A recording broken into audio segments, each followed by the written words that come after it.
प्यारे दोस्तों, जब जापान का जिक्र आता है तो हमारी सोच में जदीद टेक्नोलॉजी, मुनफरिद इजादात और बेमिसाल तरक्की आती है। लेकिन क्या आपने कभी सोचा है कि जापान, जो हमेशा टेक्नोलॉजी और रिवायती खानों के लिए जाना जाता है, अब एक ऐसे मंसूबे पर काम कर रहा है जो न सिर्फ तिजारती दुनिया में तहलका मचा देगा बल्कि इखलाकी और माहौलियाती सवालात भी उठा रहा है।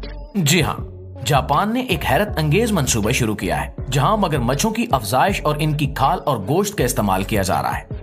मगरमच्छ, जो अपनी खतरनाक तबीयत और ताकतवर काटने की सलाहियत के लिए मशहूर हैं, अब जापान की मईशत को अरबों का फायदा दे रहे हैं। इस इंडस्ट्री ने दुनिया भर में फैशन और फूड मार्केट को एक नई जहत दी है। लेकिन सवाल ये पैदा होता है कि क्या ये मंसूबा इखलाकी है, और क्या जापान का ये कदम कुदरती माहौल को नुकसान पहुंचा सकता है, और कैसे ये जानवर जापान को आने वाले सालों में दुनिया का अमीर तरीन मुल्क बना सकता है। ये सब कुछ और बहुत कुछ जानने के लिए एक तो इस वीडियो को शुरू से लेकर आखिर तक जरूर देखिएगा, और दूसरा हमें कमेंट सेक्शन में ये जरूर बताइएगा कि आप किस मुल्क के कौन से शहर से हमारी ये वीडियो देख रहे हैं। प्यारे दोस्तों, जापान में मगरमच्छों की अफजाइश एक हैरत अंगेज अमल है जो कई मराहिल पर मुश्तमिल होता है और हर मरहले को इंतहाई बारीकी और महारत से मुकम्मल किया जाता है। इस अमल की शुरुआत अंडों से होती है, जो इस इंडस्ट्री का सबसे अहम हिस्सा है।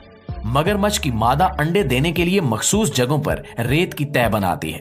फार्म्स पर इन जगहों को खसूसी तौर पर तैयार किया जाता है ताकि मादा को एक महफूज माहौल फराहम किया जा सके। अंडे देने के बाद इन्हें फार्म के अमले की जानिब से एक खास प्रोसेस के जरिए जमा किया जाता है और एक खसूसी हैचरी में मुंतकिल कर दिया जाता है। यहाँ पर अंडों को 29 से 34 डिग्री सेंटीग्रेड के दरमियान दर्जा हरारत पर रखा जाता है और नमी का खास ख्याल रखा जाता है ताकि ज्यादा से ज्यादा अंडों को कामयाबी से बचाया जा सके। तकरीबन 65 से 90 दिन के बाद अंडों से छोटे मगरमच्छ निकलते हैं। ये बच्चे बहुत नाजुक होते हैं और इनकी देखभाल के लिए खसूसी टैंकों का इस्तेमाल किया जाता है जहां इन्हें साफ पानी और खाने के लिए मुनासिब खुराक फराहम की जाती है।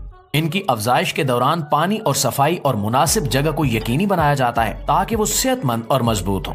जब ये बच्चे बड़े होने लगते हैं तो इन्हें बड़े टैंकों में मुंतकिल किया जाता है ताकि वो ज्यादा जगह और बेहतर माहौल में परवान चढ़ सकें। इनकी खुराक भी खास होती है जिसमें प्रोटीन से भरपूर गिज़ा शामिल की जाती है। इस अमल के दौरान माहिरीन इनकी सेहत, वजन और नशो नुमा पर मुसलसल नजर रखते हैं ताकि बेहतरीन नताइज हासिल किए जा सकें। जापान में इस पूरे अमल को निहायत जिम्मेदारी और जदीद टेक्नोलॉजी के साथ सरंजाम दिया जाता है जो इस इंडस्ट्री को दुनिया भर में एक मुनफरिद मकाम बना देता है। लेकिन दोस्तों, ये सिर्फ शुरुआत है। अब हम देखेंगे कि मगरमच्छों की खाल और गोश्त को प्रोसेस किस तरह किया जाता है और कैसे ये एक नफा बख्श इंडस्ट्री का हिस्सा बनता है। तो प्यारे दोस्तों, जापान में मगरमच्छ के गोश्त और खाल की प्रोसेसिंग एक इंतहाई मुनज़्ज़म और जदीद तरीके से की जाती है। जब मगरमच्छ एक खास उम्र और वजन तक पहुंच जाते हैं तो इन्हें प्रोसेसिंग के लिए मुंतखब किया जाता है। ये अमल सिर्फ एक तिजारती सरगर्मी नहीं बल्कि आला मयार और इखलाकी पहलुओं का भी ख्याल रखता है। प्रोसेसिंग का आगाज मगरमच्छों की खाल से होता है जो कि दुनिया की कीमती तरीन अशिया में से एक है। खाल को उतारने के लिए माहिरीन खास आलात और तकनीक इस्तेमाल करते हैं ताकि खाल को नुकसान न पहुंचे। इसके बाद खाल को साफ करने, नरम करने और इसकी पॉलिश के लिए कई मराहिल से गुजारा जाता है। इस खाल को फैशन इंडस्ट्री में महंगे बैग्स, जूते, बेल्ट्स और दीगर अशिया की तैयारी के लिए इस्तेमाल किया जाता है। जापानी कंपनियां अपनी खाल के आला मयार की वजह से दुनिया भर में मशहूर हैं और इनकी प्रोडक्ट्स फैशन मार्केट में खास मकाम रखते हैं। तो दोस्तों, जहां मगरमच्छ की खाल का अपना मकाम है, वहीं मगरमच्छ का गोश्त भी किसी खजाने से कम नहीं है। प्रोसेसिंग के दौरान इन मगरमच्छों के मुख्तलिफ हिस्सों जैसे दुम, पीठ और टांगों से गोश्त काट कर अलग किया जाता है। ये गोश्त इंतहाई नरम, कम चिकनाई वाला और गिजायत से भरपूर होता है। जापान के मशहूर रेस्टोरानों में मगरमच्छ के गोश्त से बने पकवान खास अहमियत रखते हैं और ये प्रोटीन से भरपूर गिजा दुनिया भर में मकबूल हो रही है। प्रोसेसिंग के दौरान सफाई और हिफ्ज़ाने सेहत के असूलों पर खास तवज्जो दी जाती है।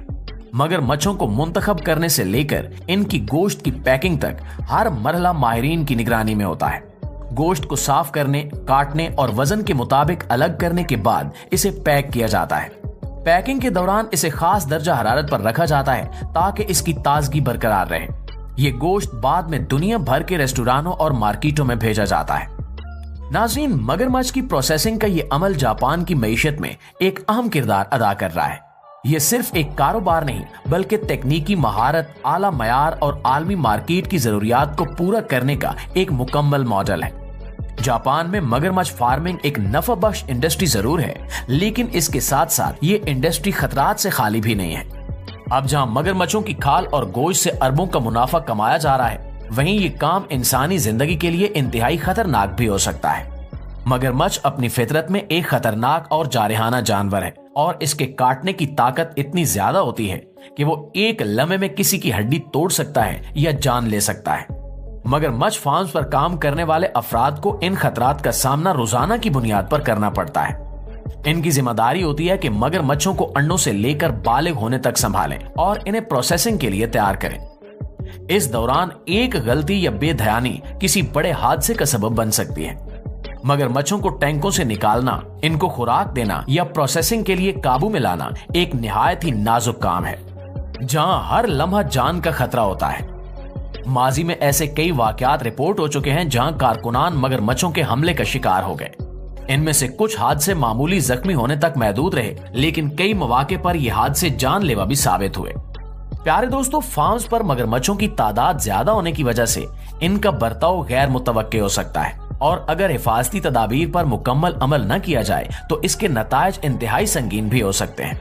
लेकिन ये बात तय है कि जापान में मगरमच्छ की खाल की मांग ने फैशन इंडस्ट्री को नई बुलंदियों तक पहुंचा दिया है।